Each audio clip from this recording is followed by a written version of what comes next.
Philippians chapter 4, verse 6 says, "Do not be anxious about anything, but in everything by prayer and supplication with thanksgiving, let your requests be made known to God."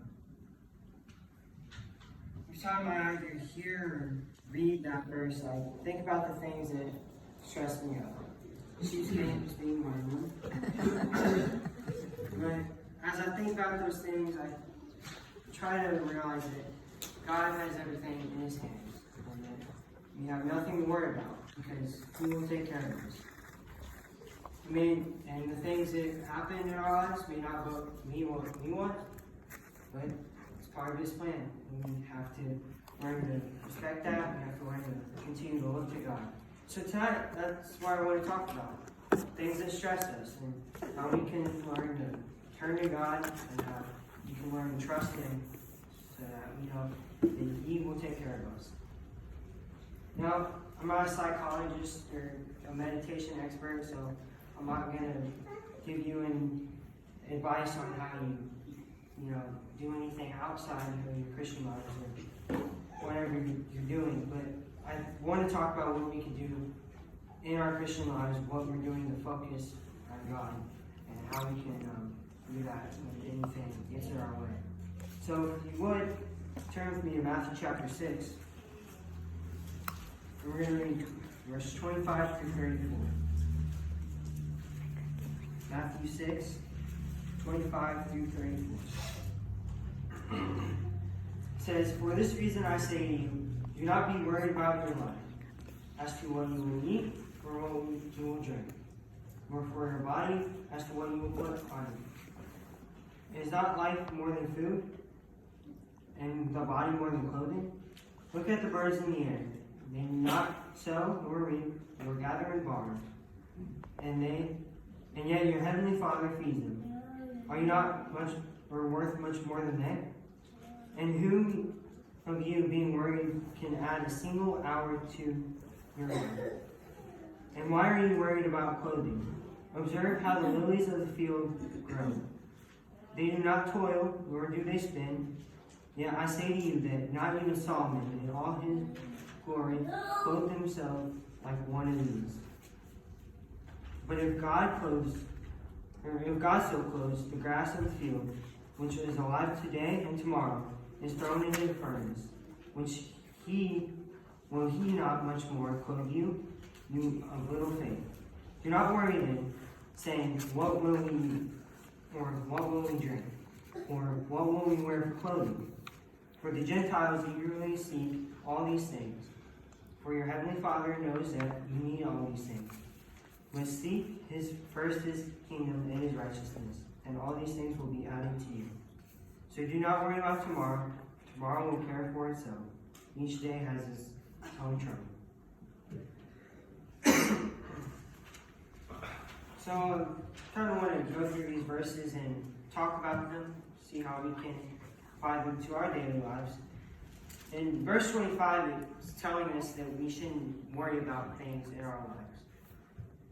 We as people often fear what is going to happen next. We worry about school, work, family, and even our Christian life. But the next 8 verses tell us what we need to do about all our stress.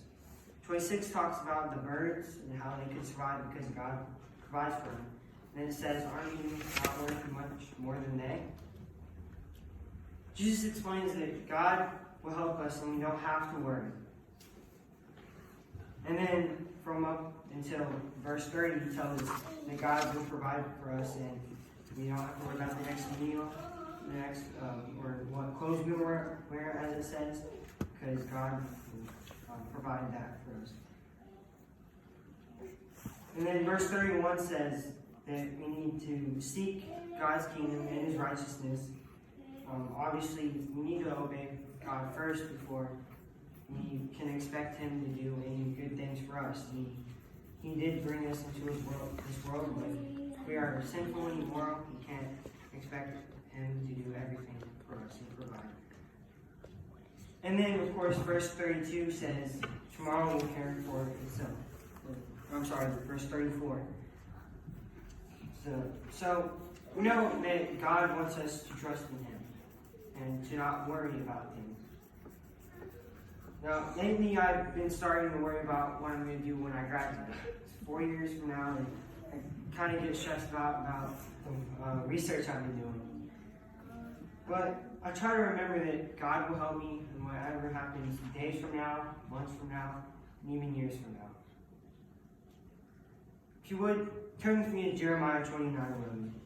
Or 29 verse 11 through 14 is what we need to do. Jeremiah 29, verse 11 through 14.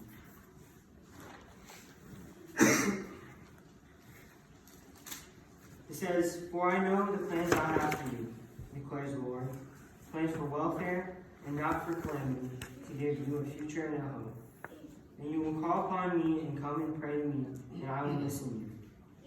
You will seek me and find me when you search for me with all your heart. I will be found by you, declares the Lord, and I will restore your fortunes, and I will gather you from all the nations and from all the places where I have driven you, declares the Lord. And I will bring you back to a place from where I sent you into exile." So tonight, as I wrap things up, I want us to think about what we can do to manage our stress as we go on from tonight. No matter if you are my age, if you're an adult, we all have things that we worry about and we stress out about every single day. This life on earth is very short compared to the eternity that we will spend in heaven someday.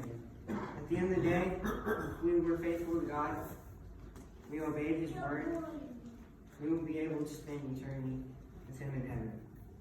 So, for those of you here tonight that have not responded to the Lord's invitation, I hope that this lesson has inspired you to obey His word, to not stress out about it. When the day comes and you have been faithful, you have obeyed His word and you responded to the invitation, you will be able to spend eternity with Him in heaven. Let's come forward as we stand and sing.